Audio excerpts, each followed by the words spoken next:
Welcome in, everybody, to Fantasy Pros. This is the Fantasy Baseball Podcast. It is me, Joey P, Joe Pizzapia, and today on the show, we're going to be talking about the bounce-back candidates. Not everything always works out, but sometimes you have to have a little faith, and my guest today is going to help us find those guys that are hopefully going to show out a little bit better than maybe what you saw in 2021 and 2022 might just be the year where things get back on track. And today, our guest is the host of the Beat the Shift podcast. He also does work for Fangraphs. He is the author of the ATC projections.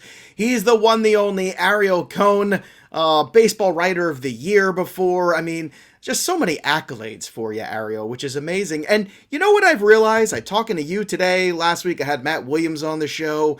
You know, so many of us in the fantasy baseball industry are Met fans. And I think I understand why. I think it's because of all this torture. We've seen our organization screw up so many things that we just said to ourselves, if only I could be in charge, I could do a better job. Do you think there's a little truth in that? Definitely, but I like to think that Mets fans are smarter. That's why I'm in there. We have to be pessimists, but we are smarter. That's my thing. Well, we're conditioned to be pessimists, and what's great today about the show, too, is you're also going to give us some bonus material. You're going to talk about some of the guys, too, from the ATC projection system that you think are being a little undervalued. And, you know, if you can, set the stage a little bit for ATC and exactly, you know, what it is. Sure. I mean, ATC projections is not a standalone projection. It's an aggregation method. So I look at a bunch of other projections and past history of stats, and I have calculated which ones are better for which statistics. Like, I don't just take a straight average. If there's a projection system that's better for homers, it gets more weight in the average. If it's not as good, it gets very little weight. I do the same thing for stolen bases, same thing for strikeouts. And lo and behold, it creates a better average aggregate than any other one projection. And what's good about the ATC projection, it's very good at picking hits and misses. Like if ATC says something is a bargain, good chance that it is. All right, very good. Now, where do you stand with the weight, Ariel, when it comes to, I know some people live and die by projections, and other people, they still like to, you know, take the data, but also get that eye test stuff to there. What's the ratio for you? I'm a 50-50 guy, but I know you are, you know, somebody like you said, you know, you take all these projections into account. Are you more of a 70-30 towards a projection, 60-40? How do you split in terms of your evaluations when you're looking at players? 90-10 projections. I think that's the way to do it. Yeah. No, I think the way to do it is to start with projections as a base and say, all right, I'm not going to make my own list. I'm going to take what ATC projections says. And then if I think that there's something wrong, then I'll adjust. Or if I think that, you know what, I think he'll have some more homers, then I'll adjust. And to be honest, I don't do much adjustment in terms of homer rates or stolen base rates or strikeout rates, but in playing time. If I see that, wait a minute, that's too many at-bats for this guy, or wait a minute, they're going to throw more innings, I'll adjust myself on the innings. And I find that doing that very often for things that you probably wouldn't consider.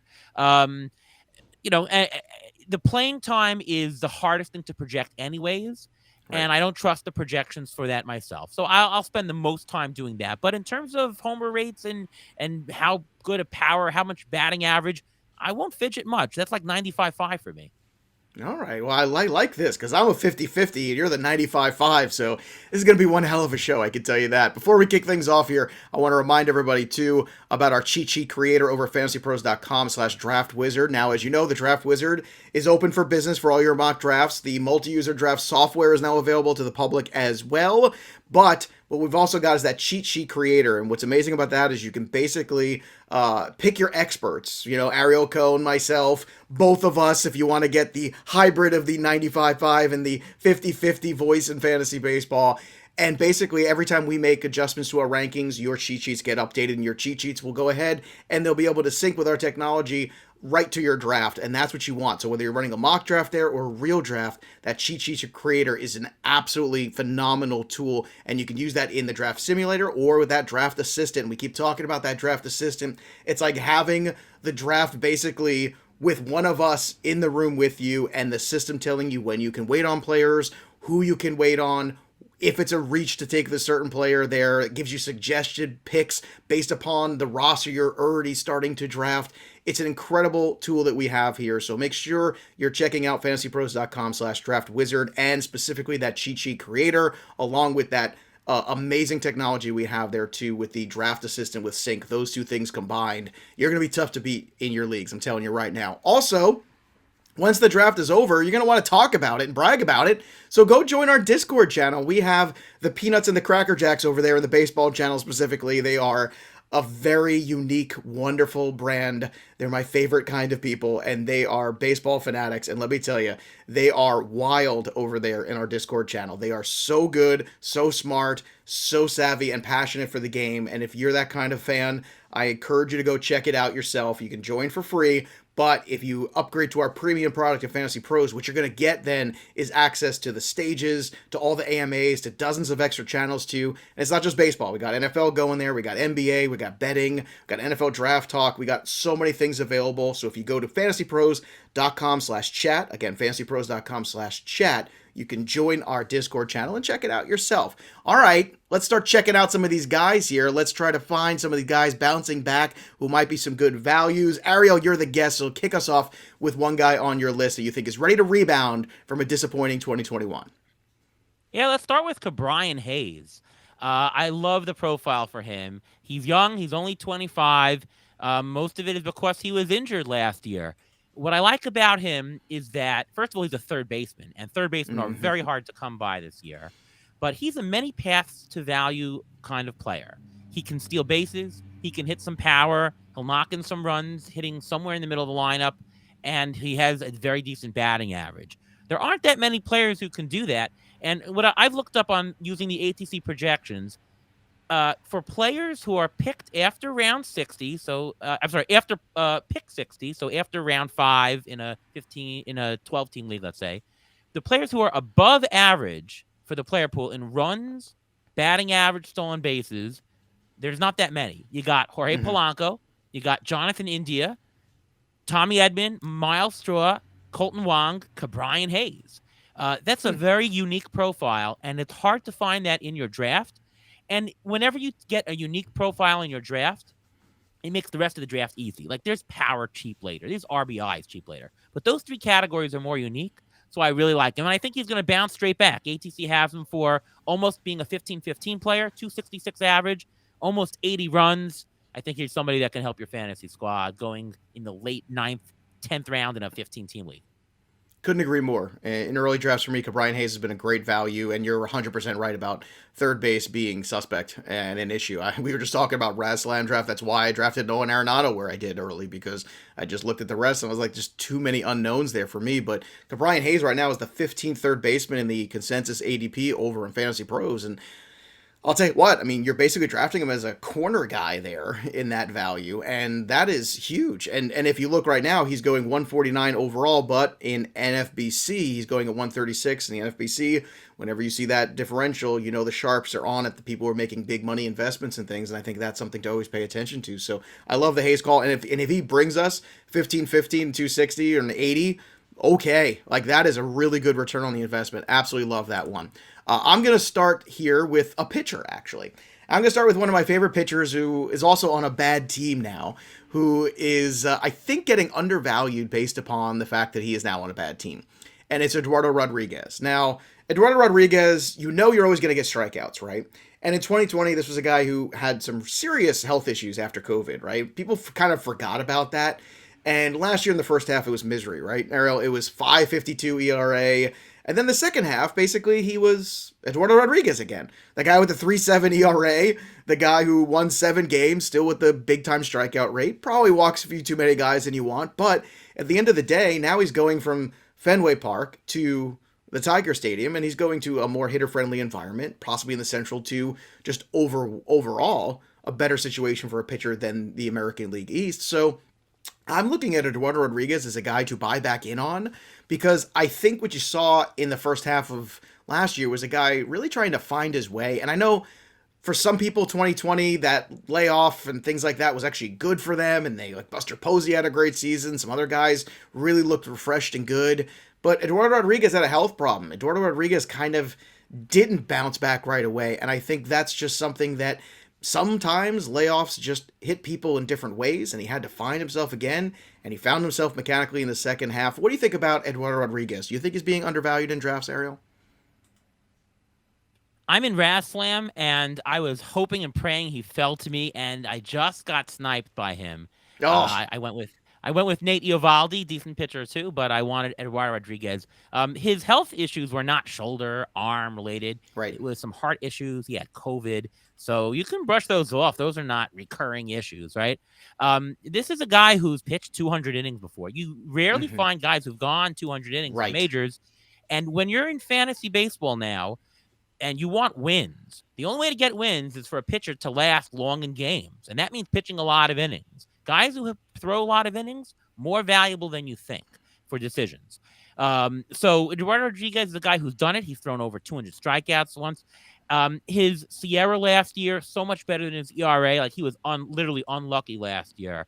He's a guy who has 3.5 ERA upside with 200 strikeout upside, and the Tigers signed him to be an anchor in that rotation, I think. Hmm. So they're expecting big things. I think you can for your squad, and you don't have to pay a big premium for him either. So that's the best thing. I feel like he's just being completely forgotten about because he's a Tiger now. And I'll tell you what, that Tiger team, if Torkelson comes up and Green comes up and these guys actually hit right away, the Tiger team might be sneaky entertaining in the second half of the season. I'm just kind of throwing that out there. But right now, Sure. I mean, you're definitely getting a discount as far as he's the 48th pitcher on the board, and I just think that's absurd in terms of consensus Yeah. ADP. All right, And Ariel, the give us another division, name on your list. and by Go the ahead. way, the division stinks. It's a bad Right? Yeah, division. So good division to exactly. pitch in. All right, who's next on your list, Ariel? All right, let's go with Ketel Marte. He is a batting average. I love these batting average guys. I have him projected eighth best batting average in all of baseball. He's a guy who has hit plenty of homers in the past. I mean, he had one year where he had 32 homers. Now that was the big fun ball 2019 year, but I think that 25 homers is definitely conceivable for him. So you got a high homer guy, a guy who can hit almost 300. He hit 318 last year, right? So we're not making things up here, and he's gonna score runs. I mean, he scored. He was injured last year, and that's why you're getting the discount. You're getting the Hmm. discount because he was injured last year, but he's a guy who scored 97 runs in the past. I think 85 runs is a good projection for him. He's going in the sixth round in 15 team leagues. He qualifies in both second and outfield. So he's somebody that you can use any of those positions. If your second baseman gets hurt, then you can get a second baseman off the waiver wire. If your outfield gets hurt, then you can get one. The best thing about these multi-position guys is not so much that they can qualify in your draft, but if there's an injury, now you're looking to replace them from a wider player pool, right? You don't have to just say, oh, I need a second baseman. With Ketel Marte there on your team, you need a second baseman or outfield. And you have a larger range of players to choose from. So he's uber helpful in fantasy.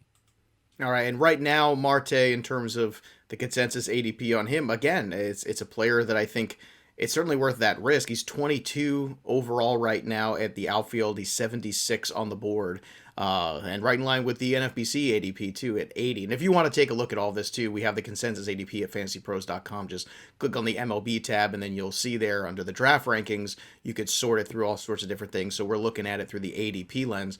I love Marte. I think the dual eligibility thing is huge. We had Matt Williams on last week. We were talking about, more than ever with all these injuries, these guys with the dual eligibility and that flexibility, it allows you to do so much in terms of your draft, number one, but also allows you to do so much too in terms of managing your team through the season. And having a guy like Marte is very useful. It gives you a little everything. All right, this next one I kind of went back and forth on, but I think I've landed on the bounce back, and it's Matt Chapman. Now, Matt Chapman is not going to give you batting average. Like I think so. So whatever Ariel just said about Ketel Marte, maybe you want to pair these two guys together, because I don't think batting average is always going to ever be Matt Chapman's thing. I mean, he's a 240 hitter for his career. That's pretty much where he lives. But I guess the question is, can he bounce back at 29 years old after a really down season? I mean, the guy hit just 210 last year. The OBP is always going to be on the lower side, but it was actually improved from 2020 from that stretch of the shortened season. But I'm looking at a guy, too, that not that long ago hit 36 home runs. We're talking about third base being a very bad position.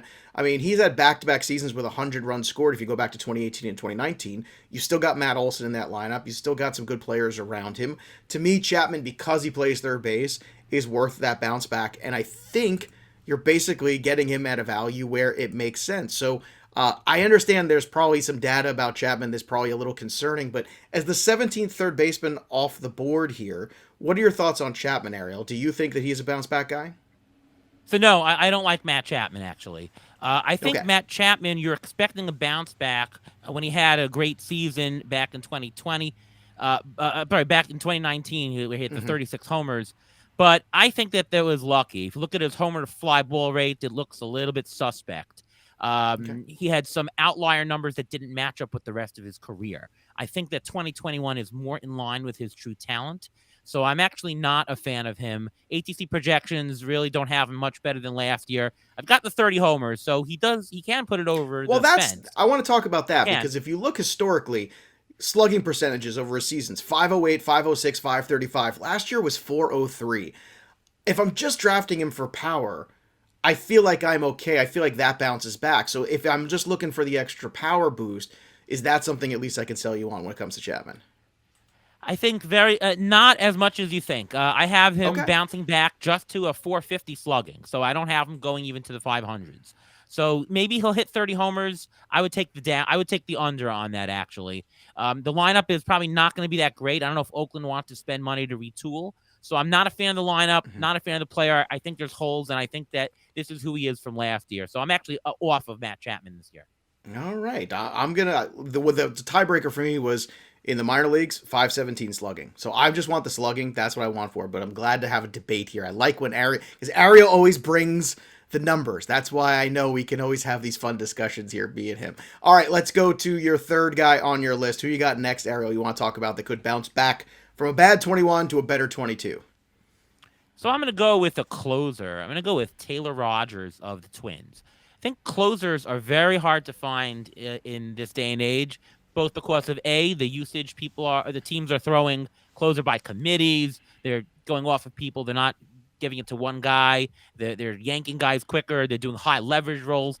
And because of the lockout and the free agent signings, we don't really have a great sense of the bullpens. So if you can and what's worse is that it seems to be that closers are going higher in drafts. And I don't want to pay a high price, but you don't have to for Taylor Rogers. He's going where he would normally go or where closers should go, like 12th round in a 15-team league, like a 15th round player in a 12-team league. That's very reasonable. But last year, he was injured. He had a finger sprain. That's not an elbow or shoulder or anything or knee. He's somebody who's going to bounce back. His finger will be fine and he's gonna take the brunt of it. He was fantastic last year. He had a 3.35 ERA, 114 WHIP. I see absolutely no reason he can't do that. Be the anchor of the closer. And they don't really have great closer options. The only other closer option on the team I like is Jorge Alcala. I think Alcala could run with it, but they might want to use him in high leverage situations. And Taylor Rogers has much more experience. So I think he gets the bulk of the saves there. We're talking upside of 25 saves, fantastic ratios. You don't have to pay for it. And he's a big bounce back guy because, hey, he was injured last year. But again, it's a finger. So he's good. All right, next guy for me on my list. And again, it's a big name here. And I was looking for a big one that I think can bounce back. Now, can he bounce back all the way to what he was a few years ago? That remains to be seen. But I think Cody Bellinger at least is going to be better than he was. Now, I know that's sort of like, well, is that a cop out because he was so bad last year? And I'm not trying to overrate what the guy did last year in the playoffs. I'm not trying to take like a 7 game stretch and trying to overblow and go, oh, there it is, everything's fine, everything's hunky dory, because it's not necessarily. But whenever I'm concerned about a player, I always like to go back to the minor league track record. Especially, I always like to look at double A numbers and things like that because that's always a much level playing field. And if you can get back to being something in the 250 batting average range and give me some power again, I think we're in a good spot there. I mean, a minor league track record, this guy was, a 270 hitter with a 350 OBP and a 503 slugging and 853 OPS, right? So this was a pretty good player, always a big time prospect. He burst onto the scene. The guy was spectacular, right? And then we have the tail off in the following season and the rebound. Okay, sophomore slump, we give him a pass. But last year, I mean, it was just so horrendous, Ariel, what we saw last year. And I think that is the problem. When you look at a guy hitting 165, I mean, it's not something you could even attain anymore. Like, you can't even fathom it. So for me, I think Bellinger is a combination of a little bit of fixing his swing a little bit and a little bit of just headspace. I've seen a lot of talented players, and I know you have too in your time, where sometimes the bad just starts to tumbleweed itself and get bigger and bigger and bigger, and they can't get out of their own way. Sometimes it's defensively, sometimes it's offensively. And I think for Bellinger, he was just in one of those spots. I think a fresh start to the season and a good spring training would go a long way. I don't put a lot of stock in a spring training, but there's some players I think that need to get off to a good start, and a good spring from Cody Bellinger will go a long way with me. Right now, in terms of his eligibility too, and where you can get him in drafts, I think it's a bargain. If you've built your team very well from the beginning, you can take a flyer and find out. And I know we had a long talk about him on the last program too, but Bellinger right now is the 27th outfielder going off the board, 87 overall. Again, it's a player I think can bounce back. I don't think he's going to bounce back to MVP caliber, but Ariel, what do you think? Is there a middle ground where he gets back and he becomes at least somebody that returns the draft investment? I mean, I think that when he hits a home run in the playoffs, he probably should next time just clap or just give a thumbs up and not really do a whole thing where you hurt your shoulder for the next year and a half. That was Bellinger's problem. It's just health. He hurt his shoulder. You don't have the MVP, and it's not like he was MVP 10 years ago. Right. 2019, he was the MVP 2 years ago. He hit We've aged a lot 47. since 2019. I feel like we've all collectively aged a lot, though, Ariel. Yes, but he's 26 years old. 165 does not sound, it's like one of these things are not like the other. He's not a 165 hitter. That's health related. The Dodgers could just afford to put him eighth in the lineup because they had such a great lineup. And they'll say, we'll take whatever you can give this year and it'll be fine. I think that the whole thing is whether he recovers or not. If he's not recovered, well, you're going to get crappy Cody Bellinger. If he recovered, you're going to get something over 30 homers. He steals. You're going to get, 7, 10 steals. Batting average. Look, I wouldn't pencil in back a 300 batting average again, but No, 250, no.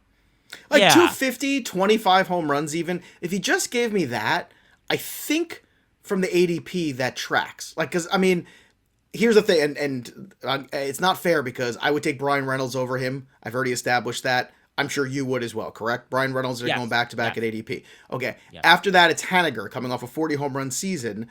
Would you take Haniger or would you take Bellinger? Who would you rather have? I think I need a little bit more of a discount of Bellinger because I haven't That's seen his fine. spring training yet. If I see his spring training and he looks okay, well then I'm settled on him. But I need a All right. little How bit of about a round Jesse discount. Winker? I'm going to give you another guy. What about Winker? Probably Winker I'd take instead of Bellinger. Okay. I, Okay. I'm, he's still going. It's not like he's going in the 15th round. He's a 7th round, 15 in a 15 team league guy. Still high, and I still don't want a guy who could be damaged. So if he slips another round and a half, then I'll take the chance on Bellinger. Otherwise, I'll take the more healthy, stable guy. The Haniger hit almost 40 homers, so I I can't love pass up Haniger. that kind of stuff. Yeah. And I'm shaded to Haniger because I had him everywhere last year as a free square guy, and my goodness, did Ugh. that pay off? In fact, the one league I didn't have him, I traded. Oh gosh, who was it? I can't. Come on, help me out, Ariel. It was a young outfielder on the Seattle Mariners, and he had a good spring, and I flipped him for Mitch Haniger, who was the other outfielder in the beginning of the spring. Oh, I can't remember his name. Is eluding me right now. I'll remember it as we talk. Give me another guy on your list of guys who can bounce back for this year. Bounce back for this year. Let's go with Alex Bregman. Again, third base is very, very, very tough. Last year, his homer to fly ball rate was fluky low. We're talking below 10%. Even some of the crappiest hitters hit more than 10% because we don't really have all that much control, unless you're one of those, Giancarlo Stanton guys. But no, he is a better hitter than that. So BABIP unlucky, homer to fly ball unlucky. His batting average was rock solid last year. He was a 270 hitter. So I think you can expect that again. Add in the regular power. No, he's not a 40 home run hitter now again, but he's back to the 25 homers. Basically, he's Cody Bellinger from what you were talking about before, but better average. Doesn't steal anything, but I'll take the average again. And remember, he bats in Houston, and he bats in the middle of the lineup, and it's a good lineup. He's going to accumulate counting stats. 40% of your rotisserie value is runs and RBIs. Mm-hmm. He's in there. If you're batting in the middle of a great lineup, you don't even have to be that great. You'll knock in a lot of runs. So I think his value in the counting stats is super duper. So I think that Bregman is a good pick for probably one of the last third basemen you really want to take. We mentioned Brian Hayes there, but in that upper tier, he's really the last value you're going to get there. I could not agree more with you. I think that some people, I've seen them in a couple drafts, just drop far too much. I mean, this is the other thing too. I don't understand how the lack of remembering how good of a player he was, and I don't know. Do you think it's the negative stigma of the Astros that's hurt him, and people just don't like what the Astros did and all that stuff, and that's kind of somehow seeping into his value, or do you think it's just really health at the end of the day? It's probably more health, but yeah, people are negative on the Astros. And I have to tell you, I am on Altuve this year. You'll be very Oh, happy, right? Where is it? this Where is it? guy? You mean this guy right here? The king of That the guy. Iron Throne? Oh, Ariel Cohen, man Yeah. of his word right here. And I always keep it close because every time I see it, it reminds me of you, and I Yeah. smile just a little bit. So wait, now we're gonna take a sojourn. Tell me, why are you on Altuve this year? What happened? How'd you come around to my Altuve world? I did not believe in the power as much from this little man, 5'3" man, but I think he's done it now for such a long time that I have to. The batting average you believe in. Well, I'm not even counting on stolen bases. If he gives me 5 stolen bases, that's fine. Yeah, it's fine. But he's a 25 home run hitter, and he's gonna score a ton of runs. Bat Good speed, lineup, same baby. thing. Bat Bat speed, speed, and he's he's strong, and this compact. is why I love Yeah, doing shows with you, because you are right about so many things, and every now and then I'm right about one thing, and it's the one thing is the Jose Altuve thing, and I I learned from love it, that. man. I But learned from it. but I feel like this is where fantasy baseball stuff is at its best, when you have the people who really who see the game in certain ways, and then you see the game certain ways, and we all come together and have a great discussion about it. And from what I always saw about Altuve is, yes, he is small in size, tough to pitch to, which means that guys sometimes want to groove pitches because the strike zone is just really difficult, especially for those bigger pitchers. Sometimes they just don't know what to do with him. I always Yeah. feel like some of the smaller stature pitchers actually pitch him better because they feel like a little bit more comfortable. But those bigger pitchers, they almost like don't know what to do with Yeah. this guy. Yeah. But it's the bat speed and it's the strength of this guy. And you're right, he's done it so many times now. We've got to finally do it. I remember who the name was that I traded before the season started, right before the season. Taylor Trammell. That's who it was. I went Okay. back. For Mitch Haniger, I did okay on that deal. What do you think, Ariel? That's a win. I don't have to be a good fantasy analyst to know that you did well on that one. Thank goodness, because let me tell you, sometimes you don't win the trade, but that was a win, that's for sure. No. All right, let's go to another name. This next one, I'm going to keep believing because I've seen this guy on the precipice of falling off before, only to bounce back and do it again and be good. And it's you, Darvish. And I could go back to the Cubs days, right, where we see this guy who's all of a sudden, like, sometimes the ERA just balloons and we all look at each other like, what's going on? And then he comes back the next year and he's just unbelievably good. And I understand that, he is 35 years old this season, and I get that, and it could be a mileage situation. He's had 1,200 major league innings now, not to mention all the innings in Japan before he came over when he was a youth. But I'm looking at Yu Darvish as a guy, too, where it's a good team. He's a strikeout pitcher, so at the very least, like, the strikeout rate was still 10.8 K per nine last year. It's still right around his career mark of 11.1. It's in that neighborhood. Probably giving up too many home runs last year. Yeah, 28 last year. A couple years ago, he gave up 33. And then my favorite is in the 2020 with the Cubs, he had that run where he's 8-3 with a 2.0 ERA. He struck out 93 guys in 76 innings. I mean, the guy can be so good at times, but we've also seen this before at Yu Darvish. So I'm going to buy back in on the bounce back because he's the bounce back kid, Yu Darvish. And if I'm wrong, I'm wrong. But I'd rather be wrong about a guy with a track record like Yu Darvish has than wrong on a guy like a Logan Gilbert or somebody like that, where I just haven't seen enough of it at the major league level to really make me feel like I'm in a good spot with him. He is the 28th pitcher on the board right now in terms of consensus ADP, 91 overall. Trevor Rogers, Dylan Cease, Yu Darvish, Charlie Morton, those are the pitchers going in that cluster. Personally, I'm a huge Trevor Rogers guy. I'd probably take him. But after that, between Cease and Yu Darvish, it's a tough conversation. I think I would take Darvish. Who would you take of those two guys, Ariel? Cease, I'm a little bit lower on Darvish. Maybe I have him 5 spots lower or so. Okay, tell me But why. Why can't the bounce back kid do it again? So I think the bounce back kid can do it again. Well, first of all, look, he's a strikeout pitcher, and that's not going away. Um, Mhm. but he's not as good a strikeout pitcher. His swinging strike rate is in decline. His strike rate is in decline. His walk rate is up. So I think he's having more command problems, more control problems. You're seeing the erosion. He's going to be 35 years old, so you're Yeah. seeing erosion. I don't Charlie doubt that Morton's he'll going to get. be 47, I think, this year, right? Nelson Cruz is 75. Yes, but I mean, but Morton. Remember, Morton didn't come to himself until he was over Mhm. 30. He remade himself. He's like Roy Halladay. Darvish is more the athletic guy. I'm just seeing straight age regression here. He's just going down. Um, and I worry about he's always had a homer problem. And I Yeah. worry that he's going to have the blow up starts. Like he'll have some really great starts, but then he'll have the blow up starts. And you'll see your ERA float much higher than you expect with him. That happened to like Noah Syndergaard also, where, and Noah Syndergaard on our Mets here, that for some reason he was prone to these 6 run outings and he can never get that elite ERA because he would always blow up at a certain point. So I kind of think we're having that with him as well. I don't trust that I'm going to get the numbers that are projected. So I'm off the fence on Darvish. Plus, I don't know about his Okay. health completely. So I just too many red flags for me. I'll go with a little bit more guys who are on the rise, not guys who are in decline like him. Excellent. I love the two sides of the coin. All right, give me your last guy in the bounce backs before we get to mine, and then we'll break down some of your guys with the projection system that are a little undervalued right now. Who's the last guy on your list? Marcell Ozuna. Now I know he's not the greatest moral person in the world. Neither is Mr. Trevor Bauer. And I don't know what your spin is. Fantasy guys can talk about it, not talk about it.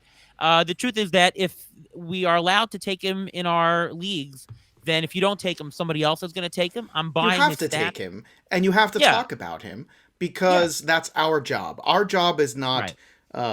We're not lawyers. We're not the organizations. We're not front office people. Our job is to help people win games. And there's also nothing wrong with the people who say, I don't want anything to do with certain players. I remember Aroldis Chapman having issues. I remember Jose Reyes having issues. I mean, this is not new to fantasy baseball. We've had guys who have been, trouble outside of baseball is nothing new, right? So Yeah, I'm very agree. much of the mind that we are doing a disservice to our listening and reading public if we don't at least discuss these players in whatever vacuum situation it is, because Yeah. that's our job. And then everyone is free to then do what they will with that.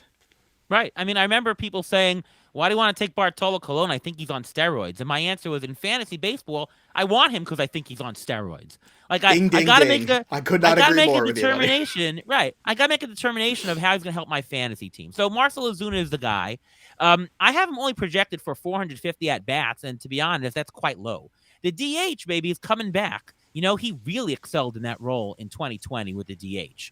He was awesome. He had a pace of 50 homers. Now, I don't think he's going to get that kind of pace, but for where he's going in almost the 15th round of a 15-team league, so it's like the 20th round of a 12-team league. You don't need to hit 50 homers. I'll just take him for the 25 and change that I have. 265 average. I think he's going to bounce back. Look, he batted 338 in his good year. He's consistently been like a $20 player. And I'm only projecting him for 10, and he's a bargain for 10. I cannot see how this guy's not a bargain. The Braves said right away, we're going to welcome him back right away. I can't see how he's not going to at least return his draft spot here. Yeah, and certainly the DH spot is calling for Marcell Ozuna too. Huge, I think we can all agree huge. on that. And that's a huge configuration of this. It's also why I keep saying that Freddie Freeman's going to go back to the Braves, because I think the one thing holding the Braves up in this process is, if we give this guy a 10-year contract, what does it look like at the end of it when he can't play the field anymore? That was why I said it on the show before. It's why St. Louis Cardinals had to do what they did and let Pujols go, because that was just not going to be a good back end of the contract for them, because there was nowhere to play him.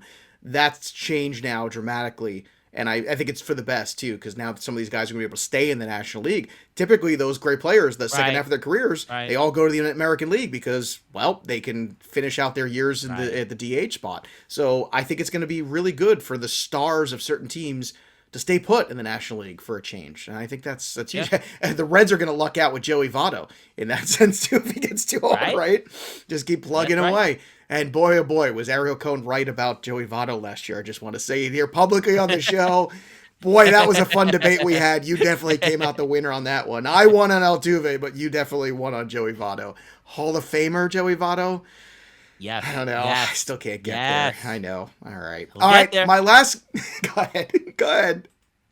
No, he'll get there. He's a Hall of Famer, Joey Votto. He is. All right. I just like maybe guys named Joey going to the Hall of Fame. Maybe I can stomach it that way. I've got one for you that's a prospect. How about this? How about a guy who in September last year at 311, 382, 444? How about a guy who absolutely, I would say, tore up the Arizona Fall League, 316, 435, 600 slash? A prospect that I think 2020 really hurt him, but I think things are going the right direction for JJ Bleday. Now, I don't think JJ Bleday is going to be like a superstar player, but looking at what they've got right now in the outfield, I mean, right now you've got Garcia, right? Avisail Garcia, who they signed. They've got Brian De La Cruz in center. And they, brought in Joey Wendell, who's a great utility guy. I love Joey Wendell, the baseball player.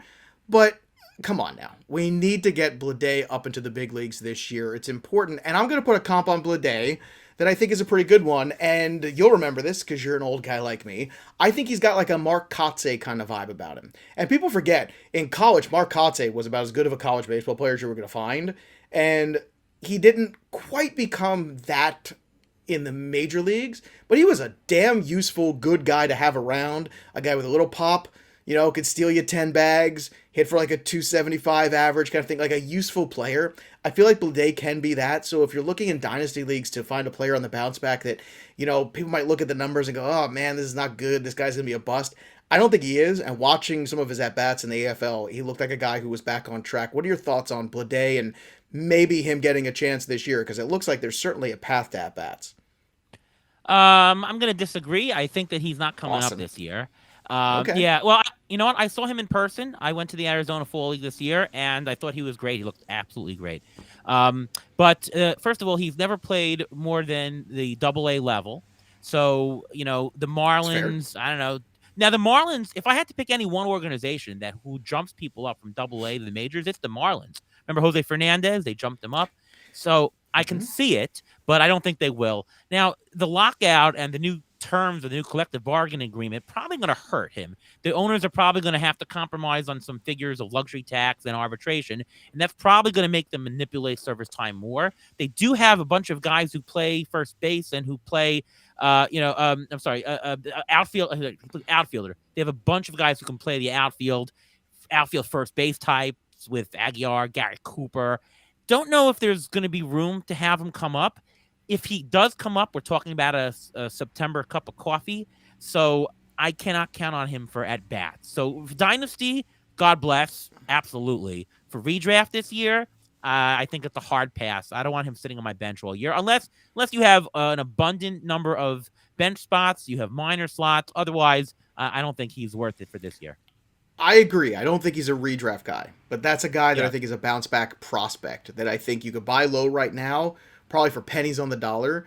And I think in 2 years from now, you'll be happy you did because I think he will be, as again, you can quote me on this, a useful player, a player who's you can go out there, you know what you're going to get, probably has a ceiling, probably is not a high ceiling, but maybe a high floor player that I think is a potential. And I liked him I liked him when they got drafted too. All the scouting stuff that I saw on him, I was like, this kid's much better than I think he's getting credit for.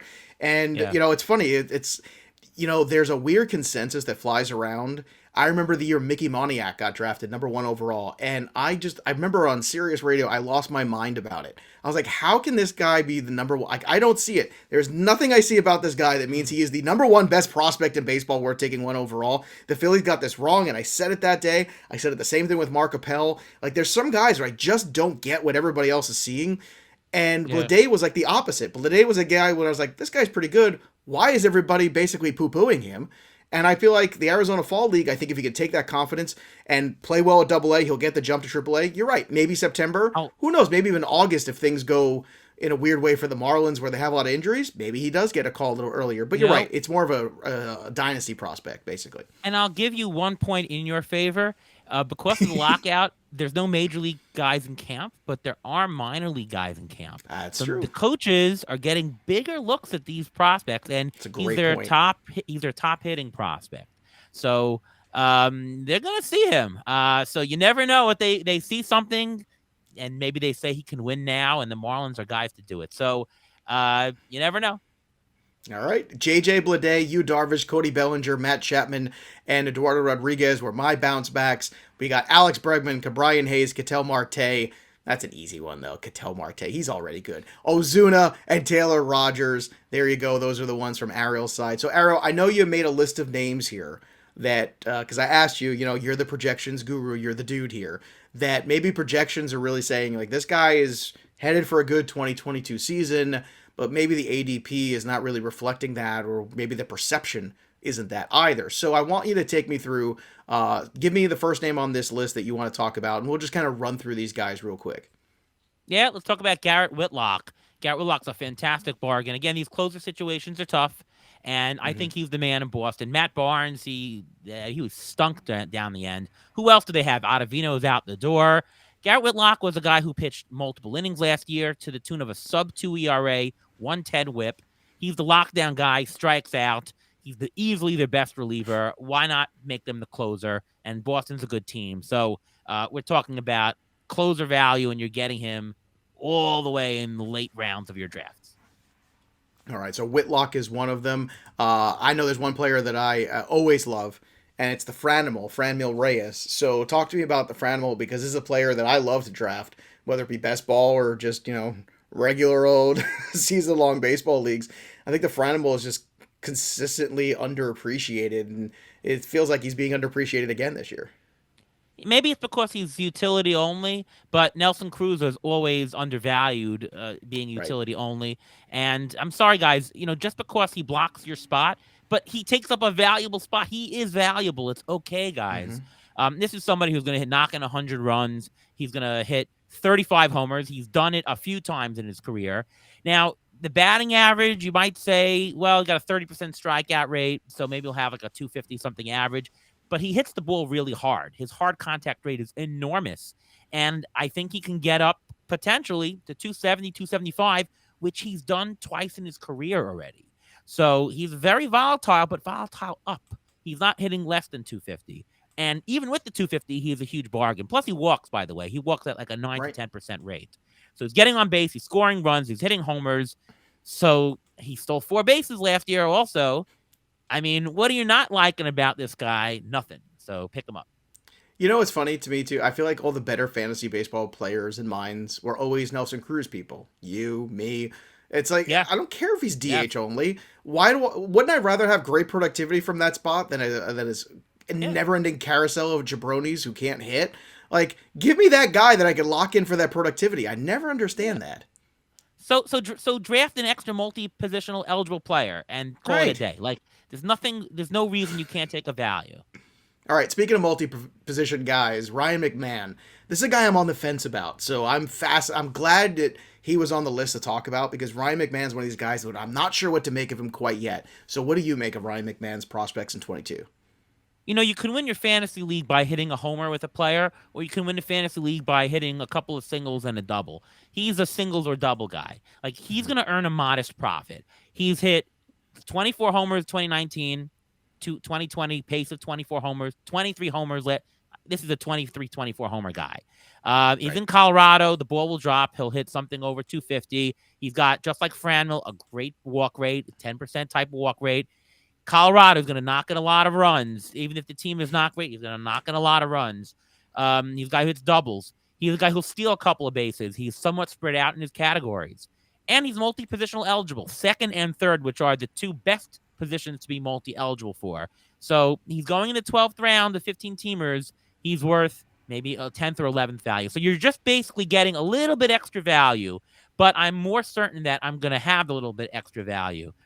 He's not going to jump up and be an elite player, but he's going to outperform his spot. And so if you're in a spot where you've taken some good values, just take a guy to get some volume, and he's the guy.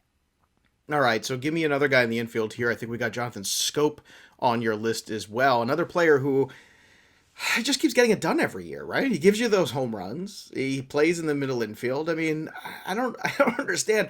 I mean, I get from the point of view that he's played in some teams that have typically not been great at certain times of his career. But why does nobody seem to respect Jonathan Scope and his consistency at the very least? I don't really ask why other people don't know what they're doing. I just do what I think is good, and I draft Scope on my teams. He had Right? 623 at bats. The guy plays every single freaking day. His contact rate is over 80%. The guy knows how to get on base. I was He's a just gonna say, and he surefire, swings at everything. He's got 600 at swings at bats because he everything. never walked. Because he Yeah, swings he at hasn't everything. walked. But luckily, you're saying he makes contact, which is also good. Yeah, so right. If he swings at everything and he doesn't make contact, then we got a crappy player. But he does. So I mean, like Jeff McNeil does swings at everything also, and he makes contact, doesn't walk. So Hmm. there's value in doing that. There's always obviously a ratio of do you swing too much? Do you not take eyes? But at a certain point, if you're making enough contact, it supersedes everything else. So he just puts in the things, and the Tigers are going to be a much better lineup. You mentioned Torkelson, Green, maybe Miggy has a little bit in the tank. Heimer Candelario, great bat. He led Hmm. the league in doubles last year. Maybe those turn to homers. So Scope's going to be in that lineup every day. You got Robbie Grossman that lineup who gets on base. A lot of people to hit in.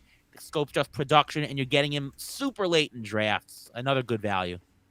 All right, who else you have left on this list to talk about today in terms of guys who your ATC basically are telling you they're undervalued, underappreciated, and people should be looking for later in their drafts? How about Joe Ryan on the Twins? I think Joe Ryan, ATC usually does not project prospects well Hmm. because ATC is consensus and you bet the under on prospects because you don't know. But ATC is saying, you know what, everyone's betting on the over. The dude had a .79 whip last year.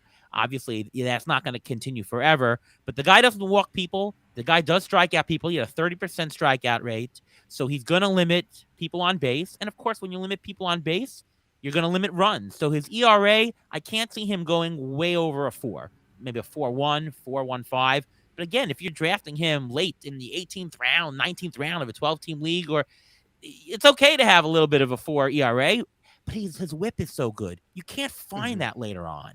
And in the minors, this guy has had a 15% strikeout rate. 15% swinging strike rate, which is super elite. This is a really good rookie. And I'm going to make a bold prediction saying that Joe Ryan is the Twins' best pitcher in Hmm. 2022. Ooh, I like that. Very nice. All right, is that everybody? Or is there anybody else on the list you still got, or no? I mean, there's plenty more players, but I'll throw in one more. Adam Duvall. Okay, Adam Duvall, most people don't realize it. He led all of baseball in he sure did. RBIs last year. Yes. The guy, I mean, he's a 30, 40 home run hitter. He had 38 homers last year. Sure, you're getting a bad batting average, but it's 230, not like 205 like Sano. He's not Gary Sanchez crappy. So if you've rostered enough decent batting average, you're getting a huge, huge bargain for 40 homers. It's a roster construction thing, doesn't fit every roster, but if it does yours, you're getting super value. So Adam Duvall could be a very good fit to your team. All right, absolutely love it. Ariel, before I let you go for the day, I just want to ask you everybody's got their guys. So is there a pitcher and a hitter so far in your drafts where you're like, yep, this is the guy, this is the round, I keep getting shares of this guy? Who are your dudes this year that you keep sort of targeting and getting on your roster so far? I haven't done too many drafts so far, but Rafael Devers, I think early, I'm very high on him. I think that he's Hmm. got 40 homer potential Me with too. all of it. Well, I had Trevor May on my show, and I asked him who are the best who are the best hitters in baseball, and he said Juan Soto has got no holes, and Rafael Devers has got no holes. So up top, I think it's Devers and maybe Mitch Haniger later, almost 40 homers. He's a guy, so I keep I'm going just with happy Haniger. Mitch Haniger's finally healthy. You know, like I feel like just I want Mitch Haniger to be healthy. I always felt if you could just stay on the field, that he would produce. Like it was a matter of Yeah. just can this guy just stay on the field? And hopefully he does this year. And the Mariners will be good again because that'll be a fun story. Is there a pitcher that's like an Ariel Cohen pitcher that you're like, yeah, you like the value or the bounce back or maybe just the guy in terms of a good return on investment right now? Well, other than Joe Ryan, I like Michael Kopech. I That's think my guy Kopech, too. Okay, yeah, the minds are coming together. I just want the innings. I don't care where they are or how they are. I just want the Michael Kopech innings. yeah, those that strikeout rate is insane. Hmm. Can he do it over as a starter? Can he do it? Will he be a starter? I kind of think maybe they'll put him as like a bulk reliever, and if they do that, he'll get some wins where he shouldn't have. He can end up with 8 Yeah. wins starting in the second inning and going 4 every time. I But think even though he's a high velocity guy, I mean, you'll probably attest to this too. When you watch him throw, it's not like it's an easy velocity. Like it's not like he doesn't look like a max effort guy when he's pitching. To me, anyway. Like he seems like he's got a very easy delivery, good mechanics. Like that ball just flies out of his hand. It's not like these guys sometimes where you see so much effort going into the delivery to get to that 98, 99. Like he's just gas. He's just lighting it up there. There's a reason that he was the top prospect in the organization for years. And he had injury issues, but it's finally showing. And listen, the White Sox are a good team. They're going to make the most out of him. If I was the coach, would I play him more or less? I think more. So I think that you'll get innings. I think you're right, though. He'll at least start out as the bulk reliever and then maybe go. You know, that used to be the path back in the day. I think the last guy to do that was Johan Santana. Remember, Johan was kind of like that bulk reliever guy, and then they said, okay, now we're going to put you in the rotation. That used to be, you had to prove yourself there, and then you became a starting pitcher in Major League Baseball. Now, that is not the case. That's not how things are done, but I kind of wonder back in the day if, you know, maybe that's the better way to break these kids in a little bit. But Ariel Cohen is always an amazing show. I'm always love to have you on because I love when we agree. I love when we disagree. And you're just about as smart as it comes in the baseball world and as passionate as it gets. And you can check out, and I encourage you to check out his podcast. Beat the Shift is a great podcast. He's had Trevor May on. He's had Jeremy Hefner, the pitching coach of the Mets, on. He gets all these big guests in there. You know, he gets these major league players to come on his show. You know, I get Ariel Cohen. He gets, like, you know, actual major league players. So he's a better booker than I am. You can also check out all his work at Fangraphs and the ATC projections and follow him on the Twitter machine at ATCNY. He's a great follow over there on Twitter as well. Ariel, I hope that we get baseball sooner than later, and I certainly hope as well that our Mets are not as disappointing as last year. That's what I'm hopeful for. From your words to God ears. Thanks so much, Joe. All right. Don't forget, everybody, make sure you also go and join our Discord over at fantasypros.com/chat. That Discord channel is a great place if you are nuts about any sort of sport at all, any fantasy wagering aspect of it, the community there. I'm telling you, the Peanuts and the Cracker Jacks, especially in the baseball side, my favorite people in the world. They are fantastic. They are fun, and they're smart, too. And also, don't forget about the cheat sheet creator over at fantasypros.com/draftwizard. It's basically, with our expert sync feature, your cheat sheet will automatically update whenever you've chosen your experts and they've updated their rankings. Your rankings on the cheat sheet are going to update. It's fantastic. You can customize it with tiers, player notes, anything you want there, and you can use that cheat sheet in both the draft simulator and the draft assistant tool when you're actually doing drafts. So whether it's a mock draft or a real draft, it doesn't matter. The cheat sheet creator's there for you at fantasypros.com/draftwizard. All right, that'll do it for us, but the story of the game goes on. For Ariel Cohen, I'm Joey P. We'll see you next time, kids. Thanks for tuning in to the Fantasy Pros YouTube channel. Don't forget to check out our featured videos. And while you're at it, make sure to follow us on Instagram, Facebook, and Twitter at Fantasy Pros, so you can get the latest news and updates to give you the edge you need in your fantasy league.